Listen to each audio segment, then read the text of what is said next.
Hello everyone, welcome to CPK Social Science classes. So student, in this lecture we'll discuss about impact of First World War on Russia. कि जो first world war हुआ था उसका Russia पर क्या प्रभाव पड़ा, क्या इम्पैक्ट पड़ा। इससे प्रीवियस वाली वीडियो में हमने डिस्कस किया था the first world war and the Russian empire, कि रशियन एम्पायर कैसे इन्वॉल्व हुआ फर्स्ट वर्ल्ड वॉर पर, कैसे उसको इफ़ेक्ट होता है। आपने देखा था कि टू टाइप की पार्ट्स थी, सेंट्रल पार्ट्स थी और अलाइड पार्ट्स थी। सेंट्रल पार्ट्स में जो मेन थे जर्मनी, ऑस्ट्रिया, टर्की, और अलाइड पार्ट्स में था फ्रांस, ब्रिटेन और रशिया। इन सब पार्ट्स के बीच में क्या होती है, फाइट होती है, लड़ाई चलती है। 1914 में स्टार्ट होती है और हमने देखा था कि जो वॉर लड़ा गया था वो टू फ्रंट्स पे लड़ा गया था। टू फ्रंट्स मीन्स एक ईस्टर्न फ्रंट था और एक वेस्टर्न फ्रंट था। अब ईस्टर्न फ्रंट हो गया कि ये वाला ईस्टर्न फ्रंट, और वेस्टर्न फ्रंट अगर रशिया के अकॉर्डिंग देखें, ये यहाँ पर ईस्टर्न और वेस्टर्न है। यहाँ पर जो कैजुअलिटीज़ थी वो बहुत ज़्यादा हुई थी। देखा था हमने, casualties were more on eastern front as compare to western front, क्योंकि यहाँ पर फ्रांस था। फ्रांस के जो सोल्जर्स थे वो ट्रेंचेस में लड़ रहे थे यहाँ पर खड़े होके, तो यहाँ पर फाइट इतनी ज़्यादा हुई थी पर लोग मरे कम थे। पर अगर रशिया में देखा जाए, रशिया था ईस्टर्न फ्रंट पर और यहाँ पर लोगों की मौतें ज़्यादा हुई थी। तो स्टार्ट करते हैं आप आज का अपना video lecture. Defeat of Russia army was shocking and demoralising, कि जो डिफीट हो रही थी रशियन आर्मी की, कि रशिया के जो लोग थे वो ज़्यादा मर रहे थे, तो इसी वजह से डीमोरलाइजिंग लग रहा था और शॉकिंग लग रहा था कि इतने लोग हमारे रशिया के क्यों मरते जा रहे हैं। Russian army lost badly in Germany and Austria. अब देखिए, जो रशियन आर्मी थी वो जर्मनी और ऑस्ट्रिया, मीन्स यहाँ पर जर्मनी और ऑस्ट्रिया दोनों जो ये कंट्रीज़ हैं ये रशिया पर अटैक कर रही थी। तो रशिया पे अटैक होने के कारण क्या हो रहा था कि जो कैजुअलिटीज़ थी वो 7 मिलियन हो गई थी। 7 मिलियन मतलब 70 लाख लोग यहाँ के जो थे वो मर गए थे। और एक और रीज़न था यहाँ पर कि जैसे 70 लाख लोग मर गए, उसके साथ साथ क्या हो रहा था, द उसके साथ साथ हो रहा था the destruction of crops and buildings by Russian army led to over 3 million refugees in Russia. कि जो कैजुअलिटीज़ तो हुई कि 70 लाख लोग मर गए, 7 मिलियन लोग जो हो गए वो वार में मर गए थे, और destruction of crops and buildings by Russian army. अब आप कहेंगे रशियन आर्मी की वजह से क्रॉप्स और बिल्डिंग का डिस्ट्रक्शन क्यों हुआ था। और अब एक ये क्वेश्चन अराइज होता है, और 3 मिलियन पीपल जो थे वो रिफ्यूजीज बन गए थे। रिफ्यूजीज का मतलब होता है जिनका अपना घर बार छूट जाता है, जो दूसरे एरिया में अपना आशियाना ढूंढते हैं। तो अब क्वेश्चन अराइज होता है, देखिए आप यहाँ से मैप के थ्रू,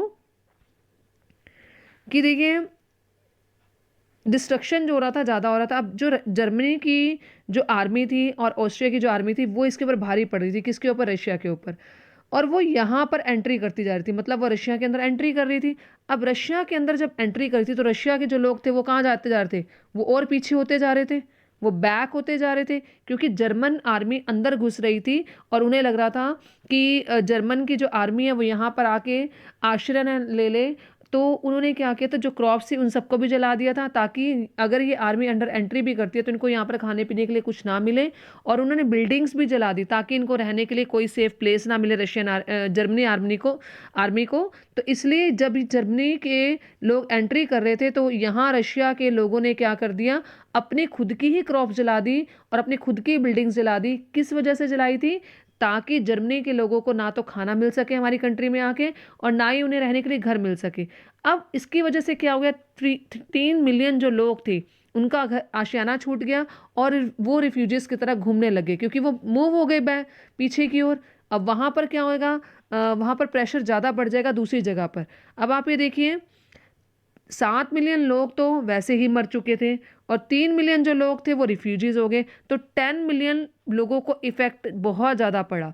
तो इसलिए सोल्जर्स ने डिमांड की, they did not want to fight such a war, कि अब वो युद्ध नहीं लड़ना चाहते, क्योंकि जार निकोलस ने एक स्ट्रेटेजी जो अपनाई थी, उस ना तो वो लोगों से डिस्कस कर रहा था, सिर्फ रासपुतीन जैसे उसको पपेट की तरह नचा रहा था, वो उसकी तरह काम कर रहा था। तो सोल्जर्स इसके लिए कहीं ना कहीं जार निकोलस को ही मान रहे थे कि सब कुछ जो हो रहा है वो उसकी वजह से हो रहा है, क्योंकि उसकी कोई स्ट्रेटेजी नहीं है, ना वो लोगों से डिस्कस कर रहा है कि वो वॉर कैसे कर रहा है। इसलिए जो सोल्जर्स थे वो नहीं चाहते थे कि वो ऐसा वॉर लड़े। अब इसकी वजह से क्या हो रहा था, वॉर के साथ साथ लोग तो मरे, रिफ्यूजीज भी बने। अब इसके साथ साथ एक और इम्पैक्ट भी पड़ा कि the war also had a severe impact और इंडस्ट्री। अब इंडस्ट्री के ऊपर भी एक नेगेटिव इम्पैक्ट पड़ा। अब पूछोगे क्यों पड़ा नेगेटिव इम्पैक्ट? क्योंकि जर्मन कंट्रोल ऑफ बाल्टिक सी। अब जर्मन ने क्या किया, बाल्टिक सी के ऊपर कंट्रोल कर लिया। बाल्टिक सी था कि जहाँ से जिस वे से रशिया को सप्लाईज मिलती थी, रशिया को खाना मिलता था, रशिया को रॉ मटेरियल मिलता था, क्योंकि जो इसके सेंट्रल पार्ट्स में और भी कंट्रीज थी, सॉरी अलाइड पार्ट्स में फ्रांस था, ब्रिटेन था, जो रशिया की हेल्प कर रहे थे वॉर में। अब क्या हुआ कि जो जर्मनी था उसने क्या कर दिया, बाल्टिक सी पर कंट्रोल लगा दिया। बाल्टिक का जो रास्ता था जहाँ से सप्लाईज आती थी और जहाँ से इनको रॉ मटेरियल मिलता था वो सब बंद कर दिया। अब रशिया की कंडीशन तो पहले से बहुत बुरी हो चुकी थी, क्योंकि 10 लाख लोग वहाँ पे इफेक्ट हुए थे, और उसके साथ साथ अब सप्लाईज आने भी बंद हो गई, रॉ मटेरियल भी आना बंद हो गया, क्योंकि जिस रास्ते से आता था वहाँ पर जर्मन ने कंट्रोल कर लिया, बंद कर दिया वो रास्ता सी में। तो Russia was cut off from the other supplies of industrial goods by the Germans. अब जो चीज़ें आ रही थी वो आनी क्या हो गई, बंद हो गई। इससे leading to industrial equipment disintegration. इससे इंडस्ट्रियल भी, जो इंडस्ट्रियल इक्विपमेंट थे वहाँ पर भी ज़्यादा इफेक्ट पड़ा। अब इंडस्ट्रीज़ भी जैसे वर्क करी थी उसके अकॉर्डिंग नहीं कर पा रही थी, क्योंकि अगर सप्लाईज नहीं है, अगर रॉ मटेरियल नहीं है, तो इंडस्ट्रीज़ वर्क कैसे करेंगी। इससे क्या हुआ, रशिया पे सीवियर इम्पैक्ट पड़ा, रशिया की कंडीशन और भी ज़्यादा वर्स्ट हो गई। अब देखिए आगे कि अब क्या हुआ, इतने सारे लोग मर गए, तो अब उनके प्लेस पर वॉर लड़ने के लिए बहुत सारे और लोग बुलाए गए। कौन से लोग बुलाए गए? Able bodied man were called up to war. Able मतलब जैसे डिसेबल मतलब जो काम करने के लायक नहीं होते, और एबल का मतलब होता है जो समर्थ होते हैं काम करने में। तो एबल्ड मैन बुलाए गए कि वो वॉर में क्या करेंगे, हेल्प करेंगे और जिताने की कोशिश करेंगे अपनी कंट्री को। बट इससे क्या हुआ, अब जो मैन थे वो कहाँ से लेके आए थे, कहीं ना कहीं लेबरर की तरह वो वर्क कर रहे थे। अब आपने लेबरर जो थी उसको कहाँ बुला लिया, वॉर में लड़ने के लिए। तो जिससे क्या हो गई, एक्यूट लेबर शॉर्टेज हो गई, मतलब लेबर की कमी पड़ गई, क्योंकि अब लेबर वाले लोग अगर लड़ने के लिए चले जाएंगे तो बाकी काम कौन करेगा जो लेबर्स का कर रहा था। तो लेबर की हो गई शॉर्टेज। अब स्मॉल वर्कशॉप प्रोड्यूसिंग एसेंशियल वर शट डाउन। अब लेबर ही नहीं है तो स्मॉल जो छोटी छोटी वर्कशॉप थी जिसमें लेबर का काम हो रहा था, जो ये लोग एज ए लेबरर काम करते थे, वो वर्कशॉप भी बंद होगी, क्योंकि काम करने वाला उस टाइम पर कोई भी नहीं बचा था, क्योंकि सारों को जो एबल लगते थे उनको सबको कहाँ शिफ्ट कर दिया था, एज अ सोल्जर्स बना के उनको वॉर में ले गए थे। उससे क्या हुआ, large supply of grains were sent to feed army. अब देखिए एक तो पहले से ही इतनी क्रूशियल कंडीशन चल रही थी कि क्रॉप्स का डिस्ट्रक्शन हो चुका था, बिल्डिंग्स ठप हो चुकी थी, और जो 3 मिलियन लोग थे और ज़्यादा उनका प्रेशर दूसरी एरियाज़ पर बढ़ गया। उसके साथ साथ क्या हुआ, अब इतने सारे सोल्जर्स हैं, अब सोल्जर्स को खाना तो पहुंचाना पड़ेगा। तो large supply of grains were sent to feed army. इतना ज़्यादा जो ग्रेन्स था अब वो आर्मी के लिए जा रहा था, क्योंकि आर्मी को अगर फीड नहीं किया जाएगा, अगर वो खाएंगे नहीं तो वो एक्टिव होके लड़ेंगे कैसे, क्योंकि अगर खाना नहीं पहुंचेगा तो बिना खाने के सोल्जर्स मर जाएंगे। तो लार्ज प्रोपोर्शन जो था उनकी सप्लाईज का खाने का, वो कहाँ जा रहा था, आर्मीज को फीड करने के लिए। अब आर्मीज को फीड करने के लिए जाएगा तो दूसरे एरियाज में क्या हो जाएगी, फूड स्कैर्सिटी, फूड की हो गई कमी। अब फूड की कमी के कारण क्या हो गया, रॉयट्स मच गई, मतलब लूट पाट मच गई। कहाँ पर, ब्रेड शॉप्स पर, क्योंकि जब किसी चीज़ की कमी हो जाती है तो उस कमी से कारण क्या होती है, लूट पाट हो जाती है उस एरिया में, क्योंकि लोगों को खाना मिलता नहीं है। अब देखिए जो ये सिचुएशन हुई कि जैसे जो फोर्सेस थे अलाइड और सेंट्रल पार्ट दोनों में बाहर चल रहा था। एक बार शॉर्ट में बता देती हूँ, 1905 में क्या हुआ था, सार ने सारी की सारी पार अपने हाथ में ले ली थी। तो उसने पहले फर्स्ट डूमा बनाई, फिर सेकंड डूमा बनाई, क्योंकि फर्स्ट 2 डूमास को उसने डिसमिस कर दिया। फिर थर्ड डूमा बनाई, थर्ड डूमा ने 1914 तक वर्क किया प्रॉपर्ली। 1914 के बाद रशिया किस में एंटर हो गया, वॉर में एंटर हो गया। अब वॉर में एंटर होने के बाद रासपुतीन और अपनी वाइफ के, जो उसकी वाइफ का नेम आप मुझे मेरे कमेंट सेक्शन में बताएंगे। तो रासपुतीन, उसकी वाइफ और ये सारे जो काम कर रहे थे वो लोगों को पसंद नहीं आ रहा था, क्योंकि लोगों को ये लगता था कि राजा जो है वो रासपुतीन के अकॉर्डिंग काम कर रहा है, एक पपेट की तरह काम कर रहा है, तो जिसके कंट्री का वेलफेयर नहीं हो पा रहा।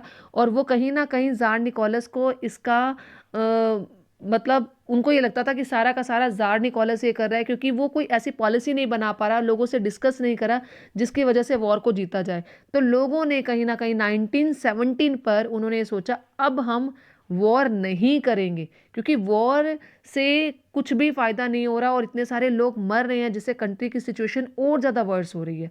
अब लोग ज़ार निकोलस के अंडर काम नहीं करने वाले थे, तो उससे फिर एक और रेवोल्यूशन जनरेट होता है। कौन सा रेवोल्यूशन जनरेट होता है? उससे फेब्रवरी रेवोल्यूशन इन पेट्रोग्राड वो जनरेट होता है। फेब्रवरी रेवोल्यूशन में वो नहीं चाहते कि ज़ार निकोलस के अंडर वो वर्क करे, वो चाहते हैं कि ऐसी गवर्नमेंट आए जो वॉर को कंट्रोल करे और जो वॉर की फेवर में ना हो। तो नेक्स्ट वाली वीडियो में हम डिस्कस करेंगे the February revolution in Petrograd. तो स्टूडेंट, आपने इस वीडियो लेक्चर को बिल्कुल गो थ्रू होना है, और आई होप आपको समझ भी आ गया होगा। और इससे एक डायरेक्ट क्वेश्चन आपका बनता है, impact of first world war on Russia. ये डायरेक्ट क्वेश्चन आता है, और ये डायरेक्ट क्वेश्चन आएगा तो आपको जो ये कंटेंट यहाँ पर दिया हुआ है आपको ऐसे ही लिखना है। तो नेक्स्ट वीडियो में पढ़ते हैं the February revolution. Thank you.